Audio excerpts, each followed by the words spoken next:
मित्रों, आज के इस वीडियो में जानेंगे कि पितामह भीष्म पिछले जन्म में कौन थे, क्यों उन्हें बाणों की सैया मिली और महाभारत में क्या उनका रोल था। पितामह महाभारत के सबसे महत्वपूर्ण योद्धा थे। भीष्म महाराजा शांतनु के प्रिय पुत्र थे। राजा शांतनु की पत्नी गंगा की कोख से पैदा हुए थे। पितामह का असली नाम देवव्रत था।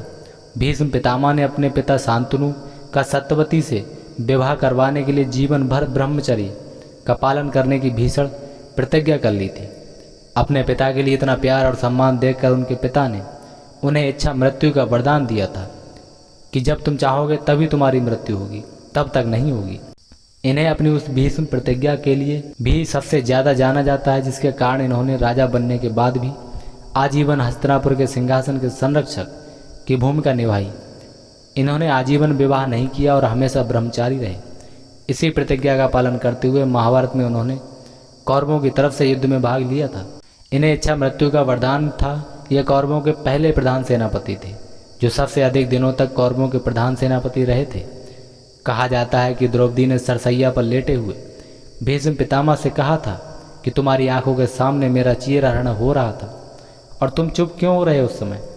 तब भीष्म पितामह ने जवाब दिया कि उस समय मैं कौरवों का नमक खाता था, इस वजह से मुझे मेरी आंखों के सामने एक स्त्री के चीरहरण का कोई फर्क नहीं पड़ा।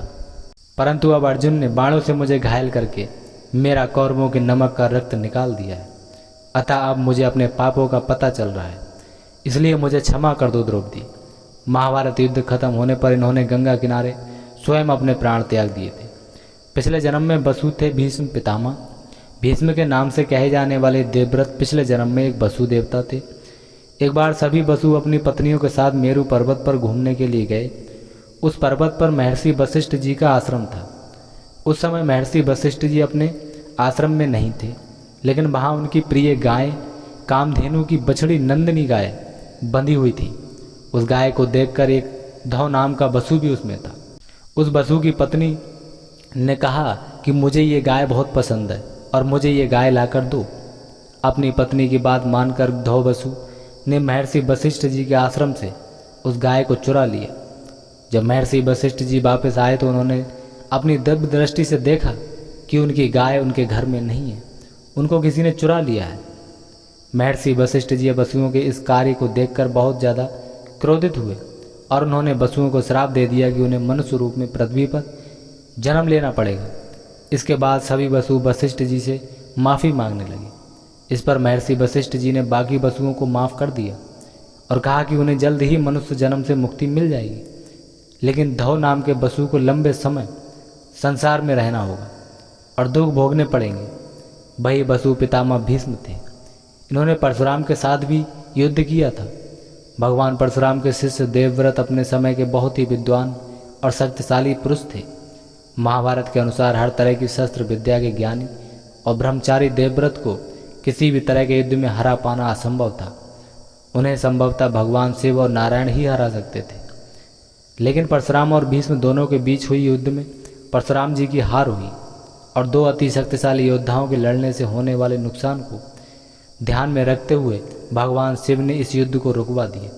शांतनु से सत्यवती का विवाह भीष्म की ही विकट प्रतिज्ञा के कारण संभव हो सका था।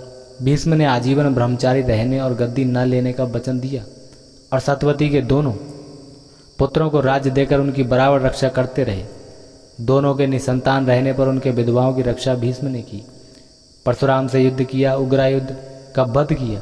फिर सत्यवती के पहले पुत्र कृष्ण द्वैपायन द्वारा उन दोनों की पत्नियों से पांडु एवं धृतराष्ट्र का जन्म हुआ। इनके बचपन में भीष्म ने हस्तिनापुर का राज्य संभाला और आगे चलकर कौरवों तथा पांडवों की शिक्षा का प्रबंध भी किया था। महाभारत छिड़ने पर उन्होंने दोनों दलों को बहुत समझाया और अंत में कौरवों के सेनापति बने। युद्ध के अनेक नियम बनाने के अतिरिक्त इन्होंने अर्जुन से न लड़ने की भी शर्त रखी थी, पर महाभारत के 10वें दिन इन्हें अर्जुन पर बाण चलाना पड़ा। शिखंडी को सामने कर अर्जुन ने बाणों से इनका शरीर छेद डाला। बाणों की सैया पर 58 दिन तक पड़े पड़े इन्होंने अनेक उपदेश दिए। अपनी तपस्या और त्याग के ही कारण ये अब तक भीष्म पितामह कहलाते हैं। इन्हें ही सबसे पहले तर्पण तथा जलदान दिया जाता है। तो दोस्तों, भीष्म पितामह के पिछले जन्म की कहानी आपको कैसी लगी हमें कमेंट बॉक्स में कमेंट करके ज़रूर बताएं और वीडियो पसंद आई हो तो वीडियो को लाइक चैनल को सब्सक्राइब कर सकते हैं।